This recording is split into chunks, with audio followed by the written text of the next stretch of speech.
Hi guys, Lee FX Model Miniatures back again. Had a few days, I've just been really busy. I've just got all sorts going on at the moment, to be honest. Um, yeah, still working on ROTJ Y-Wings, which is going nice. First one should be on its way to the client. I was hoping today, but yeah, just waiting for packing materials to arrive. Second one's now base coated, so that's going nice. Again, just enjoying using the acrylics on them. It's making painting a lot more enjoyable in my little man cave attic where everything happens. Started piecing together the what's the word? The master patterns for this one. These are actually the masters for the ROTJ Y-Wing. Those are all the original donor parts and whatnot that were planted on when they were sent off to Ed for casting. So I'm just beginning to clean these up some because I'm doing my own. I'm doing my own build from all original kit parts. I've got everything bagged up now, so just need to finish cleaning bits and bobs of that up, ready to begin that build. My own personal resin build has now sold, so I hope the client's very happy with that. What else is going on? Researching a model that, I'll say more about that at a later date, but doing some really pretty deep research on another original trilogy studio scale model. I didn't think I'd get into a studio scale model again so soon. But yeah, research is going really well on that. We'll have, working with a good friend, we'll have some really exciting news on that in the future. And then on to this thing here, the Probe Droid, which I've rambled about a few times. Managed to get a lot of the head finished up. All the domes, all the little eyes, they're all now bonded up. And what I had to do was, I was hoping to get away with any, sculpting work, but I wanted a really organic look to this, a very alien, organic feel to it, just like it appears in the in Ralph Mcquarrie's paintings. Excuse me. So yeah, I did a first pass of primer without any donor parts fitted.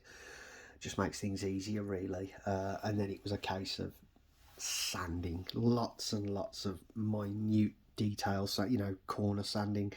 I actually had to make a tool to just get in these corners softly, so I didn't gouge into the vac poles, and then also gouge into the eye domes themselves. But it came out okay. It was tedious and long-winded, but yeah, it came out all right. Then I started looking at donor parts, of which I've added a few, not lots. I didn't want to add tons of donor pieces to this. Again, keeping with that very organic aesthetic.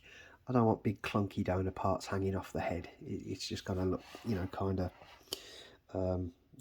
ugly. So I just wanted to keep a very, streamlined, organic look. Little plastruct LF lamps make an appearance. Added one of those, just a nod to the original miniature. And as for donor parts, everything on here is 1700 Tamiya Naval.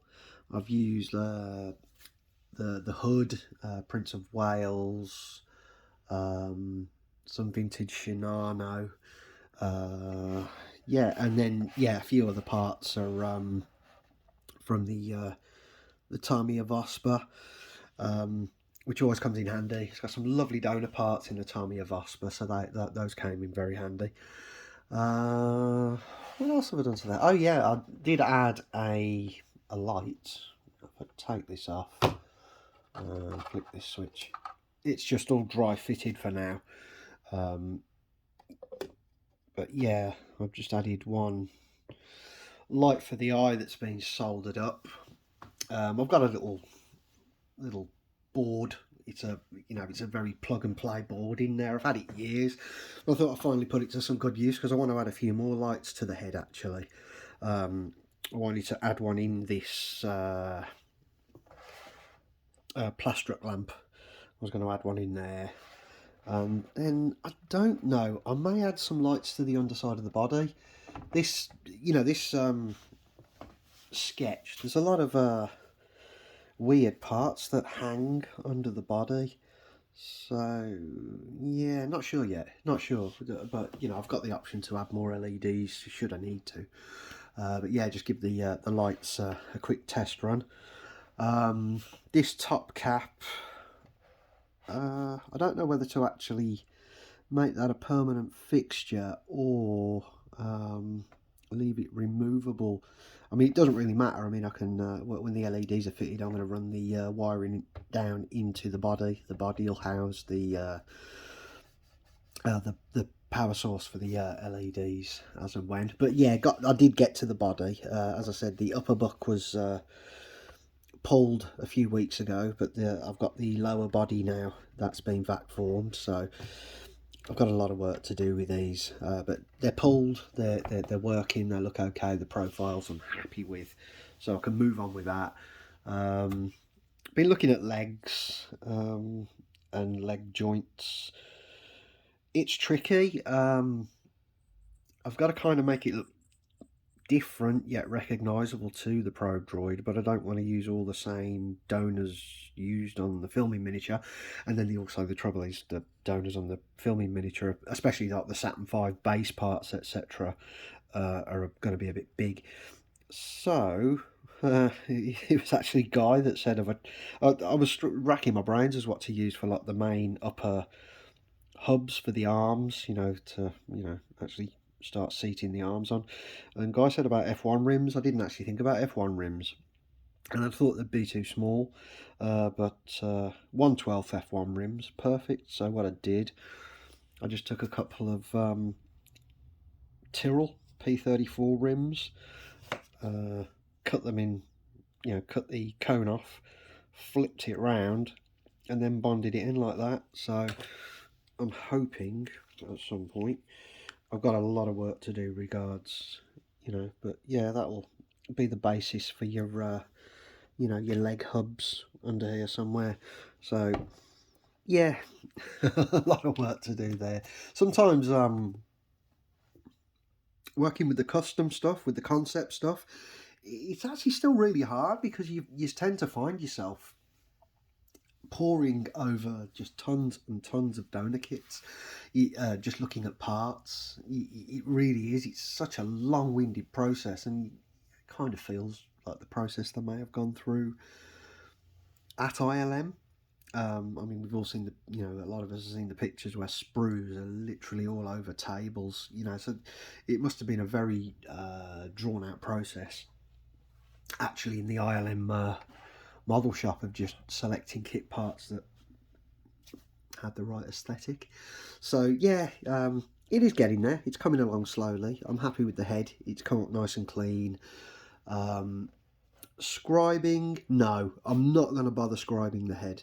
I'm going to add some rivet details, but in keeping with a more concept maquette feel, I'm probably going to pen some of the scribing in. But yeah, I'll decide on that later.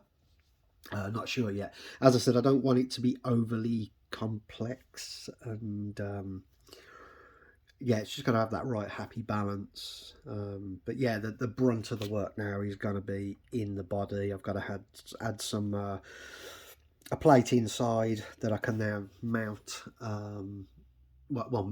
Insert a mounting point basically. Originally, I was going to mount it from underneath the body. But I don't think I will now. I think I'm going to mount it from the rear of the body, and then have a 90-degree angle brass rod support it. It'll just give that appearance of it free floating a little better, I think. So I'm, yeah, probably going to go for a side mount on this one, just to yeah, just to give it some stature and you know, really make it look like it's actually hovering. You know, with the mount point not in your face and very obvious. So yeah, that might be kind of fun. And yeah, once that's done and the armature's in, I can really start cutting away what sections I need to of the body, and adding all the plating underneath. There's just such a lot of there's a lot of cutting and roughing work before I can really think about making things look pretty. Same as the head, really. There was such a lot of work to be done, just cleaning the head up and getting everything fitting uniform and neat before I can really go forward with any form of kit part selection process, etc.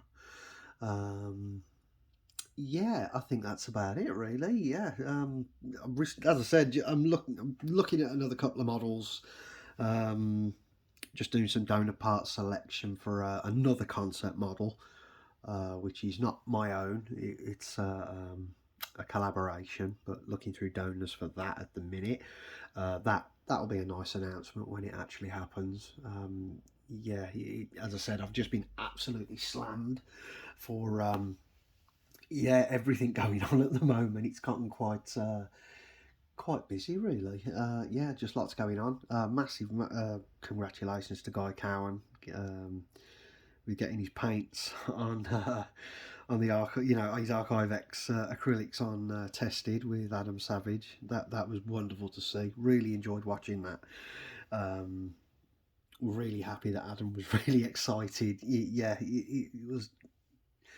Yeah, it was very much the same as the feeling I got. I was really excited to get hold of them and begin to use them. So yeah, that was pretty cool. So well done, Guy. Yeah, excellent work. Yeah, guys, I think I'm going to leave that one about there. It was just a quick update on bits and bobs, and hopefully, when I can really get into the body on this one, I'll try keep the updates a little bit more frequent as we go through it. The body itself, yeah, as I said, it's a lot of cutting work first, and I've got to create various shapes and vents and indents, and then onto the arms. I'm hoping to make the arms articulate. I had easy solutions when I built the filming miniature replica. Everything worked really well, but I've got to completely rethink how I'm going to articulate everything at a smaller scale now. So it's just a case of playing with a lot of hardware and seeing what I can do. Whether it's worth articulating it, I don't know, but it just adds that little bit of cool factor, really. The fact that all the arms and claws will move. But yeah, time will tell on that. See how frustrated I get working out how to make them work. Yeah, that's about it, guys. Thank you very much for watching, and I'll keep you updated on how we go with the Probe Droid. As I said, the concept stuff is just fun. It's just it's just a bit of fun. You can kind of let your creative juices flow, and yeah, it's really great to jump in and bring some of the wonderful artwork of Ralph Mcquarrie, Nilo Rodis, Joe Johnson, all of that. Just bringing it to life. It's just fun. But anyway, guys, thanks for watching, and I will see you all soon.